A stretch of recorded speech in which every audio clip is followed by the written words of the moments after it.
Banyak yang DM gua marah-marah waktu gua menyinggung aliran. Ulama itu terbelah suaranya, ada yang ke Prabowo, ada yang ke Jokowi.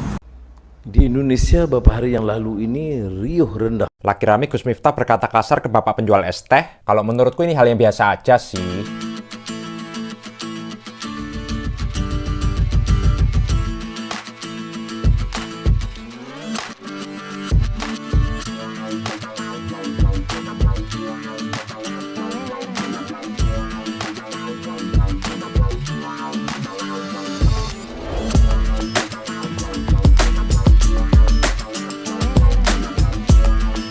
Assalamualaikum warahmatullahi wabarakatuh. Berjumpa kembali dengan Roblia Pratama. Teman-teman sahabatku semuanya, gimana kabar kalian?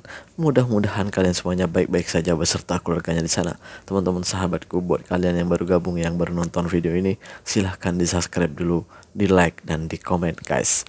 Buat teman-teman sahabatku yang udah ngedukung support channel ini, terima kasih. Mudah-mudahan kalian semuanya diberikan keberkahan umur, keberkahan rezeki, dimudahkan segala urusannya, baik urusan dunia maupun urusan akhirat. Amin ya rabbal alamin. Teman-teman sahabatku semuanya, viral baru-baru ini guys tentang seorang ustadz atau pendakwah lah gitu ya, pendakwah, penceramah gitu, yang menghina penjual es teh atau TOS kalau kata orang sini gitu. Sampai-sampai Perdana Menteri Malaysia itu memberikan tanggapannya tentang masalah ini. Banyak juga tokoh-tokoh yang memberikan tanggapannya tentang ini. Bukan hanya Perdana Menteri Malaysia, tetapi juga beberapa tokoh dari tokoh kita Indonesia yang memberikan tanggapannya, sampai Presiden Prabowo pun memberikan tanggapannya. Seperti apa videonya? Ini dia guys. Banyak yang DM gua marah-marah waktu gua menyinggung aliran saat membahas Gus Miftah. Justru gua harus menyinggung aliran. Karena apa? Gua jelasin. Satu, kejadian kemarin itu bukan oknum. Di tengah ada Gus, di kanannya ada Kiai Haji, di kirinya ada Habib. Satu panggung ketawa. Oknum itu satu orang, bukan satu panggung. Gua jamin kalau ini kajian di aliran yang lain, nggak akan kejadian itu. Yang kedua, dia udah minta maaf sesuai ramalan saya. Dan yang dia katakan waktu minta maaf adalah ini adalah guyonan yang disalahartikan. Guyonan. Coba lu tanya pemuka agama aliran yang lain, itu guyonan bukan? Di luar Islam deh, agama lain gitu. Atau pelawak, lu tanya itu jokes bukan?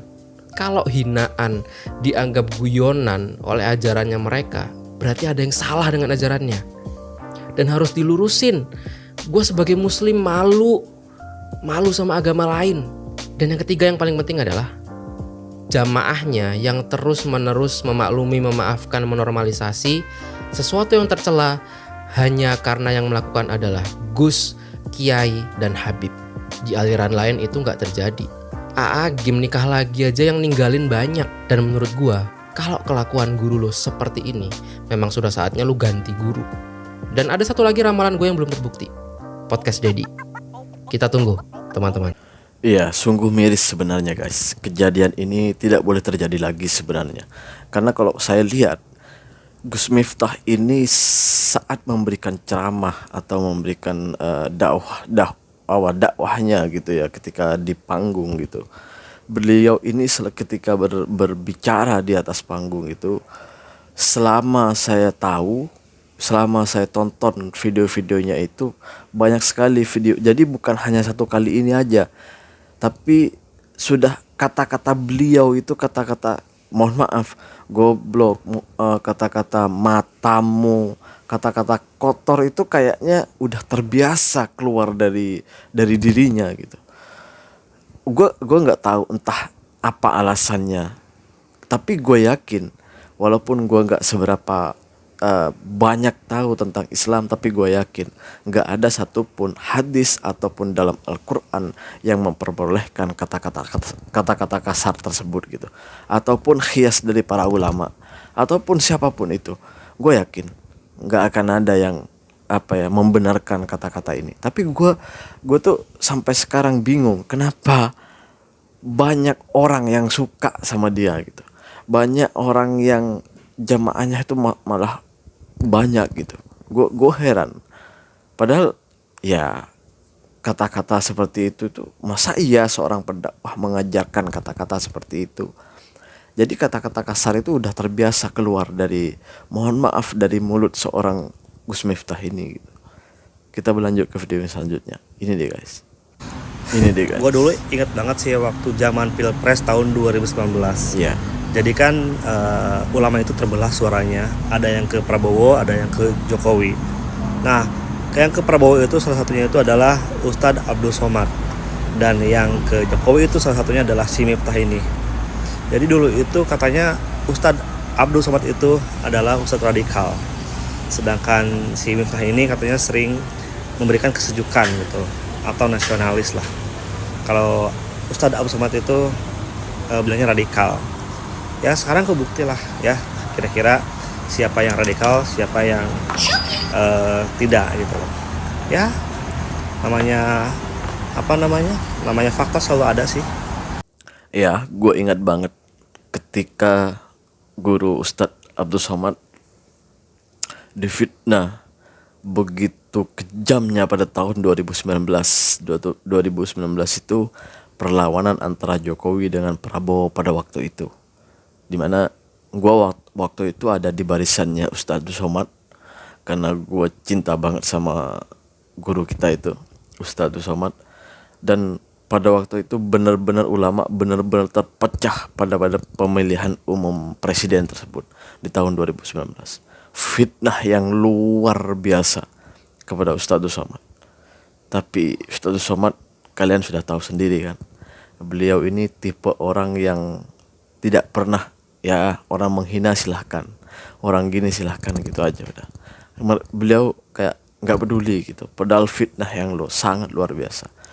Dituduh anti NKRI, anti ini, pokoknya radikal inilah itu, pemecah belah bangsa. Itu yang paling gue ingat. Sampai dibandingkan dengan Ustadz Somad ini, dibandingkan dengan Gus Miftah yang viral saat ini. Bener guys. Gue pada saat itu memang gak terima, tapi apalah daya. Saya hanya rakyat biasa yang gak bisa apa-apa gitu.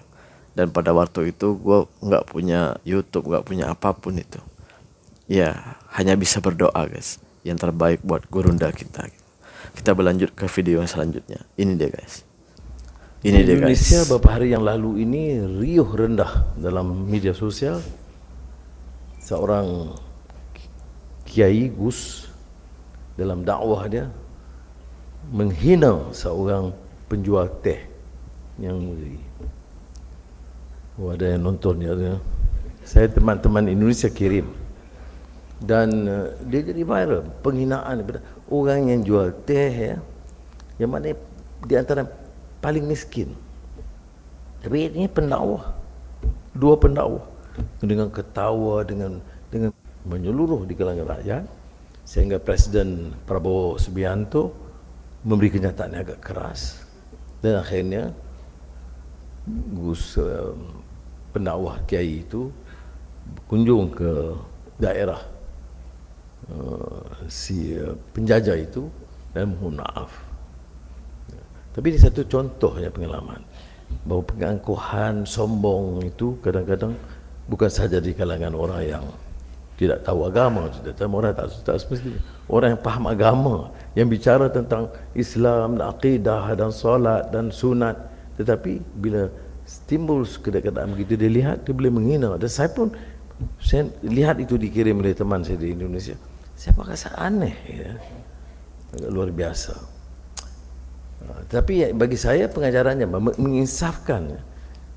Saya terus lihat, saya kena sebut ni di perbandaran, energy transition. Apa makna bagi orang-orang seperti ini? Maka carilah kaedah di bank dengan catatan keuntungan besar. Apa kedudukan orang yang termiskin yang bekerja dengan kita? Apa makannya, rumahnya di mana, gajinya berapa? Jabatan-jabatan, keluarga pemandu kita, keluarga penjaga kita yang paling daif, ambil perhatian. Ya, ini adalah salah satu pelajaran untuk kita dan untuk para pejabat sana di sana. Ya, jangan sombong lah, karena punya pangkat gitu. karena Gus Miftah ini sekarang itu menjadi salah satu menteri dari kabinet Merah Putih atau kabinetnya Presiden Prabowo. Jadi beliau ini selain pendakwah tapi juga selain public figure, pendakwah, tetapi juga beliau ini sekarang menjadi staf khusus presiden gitu.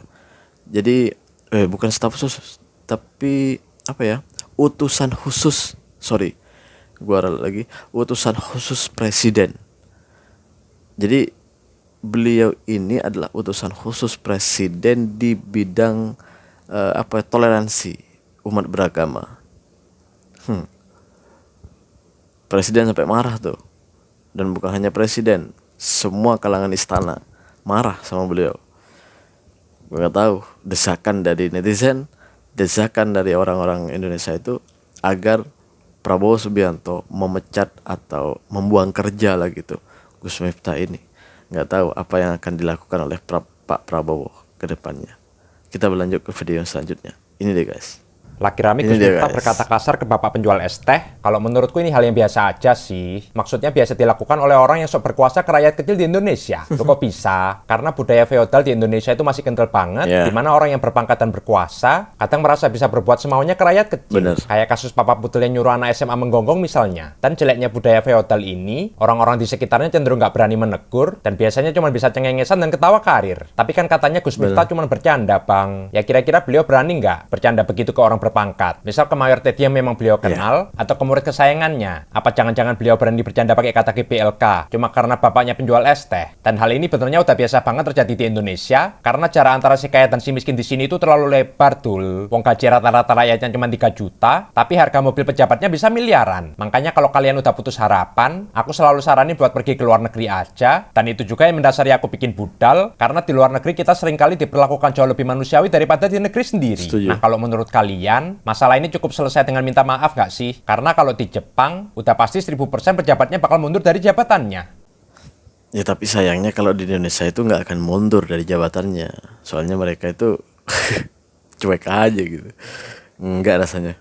Nggak akan mundur lah dari jabatannya. Orang pejabat Indonesia itu nggak tahu malu. Kan gitulah sepertinya gitu ya.